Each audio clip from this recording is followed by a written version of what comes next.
Þessi valdi, ÍR. Hvað olli þið að þú ákvaðast að skrifa undir hjá ÍR-ingum? Það var tengi mjög Borsi aðalega. Við höfum unnið saman áður og hann hefur alltaf bara verið til staðar fyrir mig og ég var alltaf búinn að skrifa undir áður en ég fór út fyrst. Hann alltaf spánar. Þannig að bara, já, mér finnst þess að ég eigi neitt tímabilið sem ég langar að taka núna.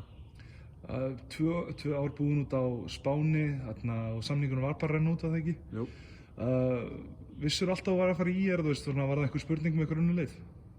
Allavega, já, þegar ég kom heim í COVID, þá bara, já, það var einu liði sem ég hugsaði sko. Af því ég náttúrulega, já, unfinished business heila.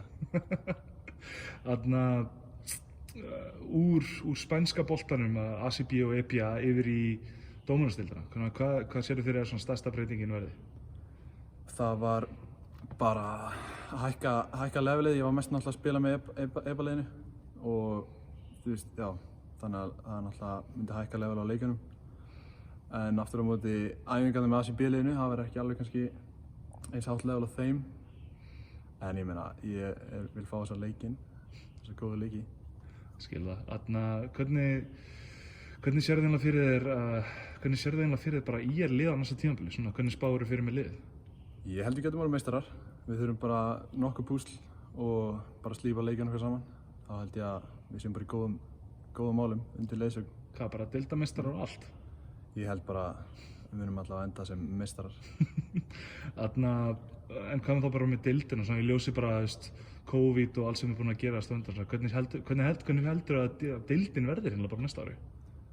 Ég held að við séum bara búin að gera vel hérna heima og ég held að þetta verði bara eðlilegt sko, allavega að það er að fara að hausta sko. Hafði það eitthvað að segja, þú veist, þannig að COVID-dótið með það að þú ákvaðst að koma heim eftir 2 ár úti?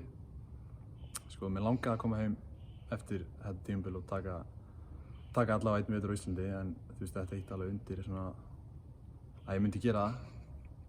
Alltaf leið. Herru, bara til hamingju með þetta kannum. Takk fyrir.